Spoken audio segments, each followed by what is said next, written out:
தீபாவளினா பளிச்சுன்னு ஞாபகத்துக்கு வர்றது பட்டு, பட்டாசு, பலகாரம். பலகாரம்னா ஞாபகத்துக்கு வர்றது மந்த்ரா கடலை எண்ணெய். அபார ருசி, ஆரோக்கியமான உடல் நலம். தீபாவளி அன்னைக்கு மட்டும் இல்ல, என்னைக்குமே கிச்சன்ல இருக்க வேண்டியது மந்த்ரா கடலை எண்ணெய் தான். நம்பாமல் கெட்டவர்களுடைய வரிசையில இன்றைக்கு இடம் பிடித்திருக்கிற முன்னாள் அமைச்சர் மரியாதைக்குரிய அண்ணன் செங்கோட்டையன் அவர்கள் அமைதியானவர், அடக்கமானவர், அதிர்ந்து பேசாதவர், சிறந்த உழைப்பாளி, நடுநிலை தவறாதவர், கட்சிக்காக, தலைமைக்காக, தொண்டர்களுக்காக எந்த தியாகத்தையும் செய்யக்கூடிய விசுவாசமானவர், நிதானமானவர், எந்த சூழ்நிலையும் தலைமையை இகழாதவர் என்றெல்லாம் பொய்யாக கட்டமைத்து வைத்திருந்த பொய் பிம்பத்தை நேற்றைய ஒழுங்கு நடவடிக்கைக்கு உள்ளாகி நேற்று அளித்த பத்திரிகையாளர் சந்திப்பில் அவருடைய பேட்டி, அவருடைய வார்த்தைகள், அவர் வெளிப்படுத்திய அந்த ஒவ்வொரு வார்த்தையும் தான் எப்படிப்பட்ட சுயநலவாதி என்பதை இன்றைக்கு கட்சிக்கும், தலைமைக்கும், தொண்டர்களுக்கும் நான் எப்படி துரோக எண்ணத்தோடு இருந்து வந்துள்ளார் என்பதையும் வெட்ட வெளிச்சமாக்கியுள்ளது. மொத்தத்தில் பூனைக்குட்டி வெளியே வந்திருக்கிறது. அவரிடத்திலே எனக்கு ஒரு தொண்டனாக எழும்பியிருக்கிற கேள்விகள்.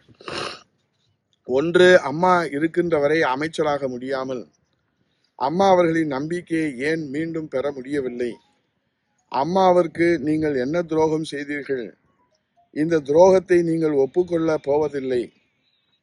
ஆனால் அம்மாவிற்கும் ஆண்டவனுக்கும் மட்டுமே தெரியும் இந்த துரோகத்தை மறைத்துவிட்டு நீங்கள் இப்போது பேசுவது எங்கள் யாருக்கும் எதுவும் புரியவில்லை.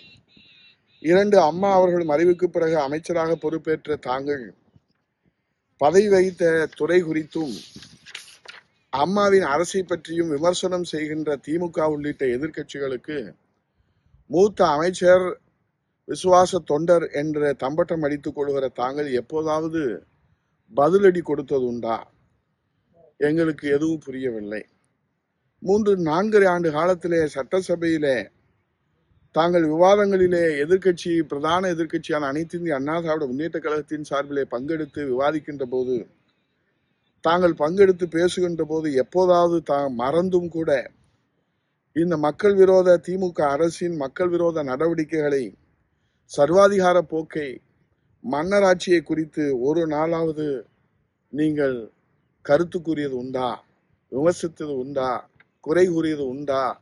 நிர்வாக சீர்கேடு பற்றி விவாதித்தது உண்டா? அது மட்டுமல்லாமல் ஸ்டாலின் தலைமையில் தற்போது நடைபெறுகின்ற அரசு இந்த சபையிலே கண்ணியத்தோடு நடைபெற்று கொண்டிருக்கிறது என்று ஸ்டாலின் திமுக அரசிற்கு நீங்கள் விமர்சனம் செய்யவில்லை என்றாலும் பரவாயில்லை, ஜனநாயகத்தை கேள்விக்குறியாக்குகின்ற மன்னராட்சி நடத்தி வருகின்ற ஸ்டாலின் அரசிற்கு நீங்கள் நெஞ்சம் பதபதைக்கின்ற வகையிலே பாராட்டு பத்திரம் தந்து வாசித்திருப்பது சட்டசபை பதிவிலே பதிவாகி எதிர்க்கட்சியின் இலக்கணத்தை உடைத்தறிந்து ஒரு தவறான முன்னுதாரணத்தை நீங்கள் சட்டப்பேரவையிலே பதிவு செய்தது ஏன் என்று தொண்டர்களின் கேள்விக்கு உங்களிடத்திலே பதில் இருக்கிறதா என்று நமக்கு யாருக்கும் புரியவில்லை.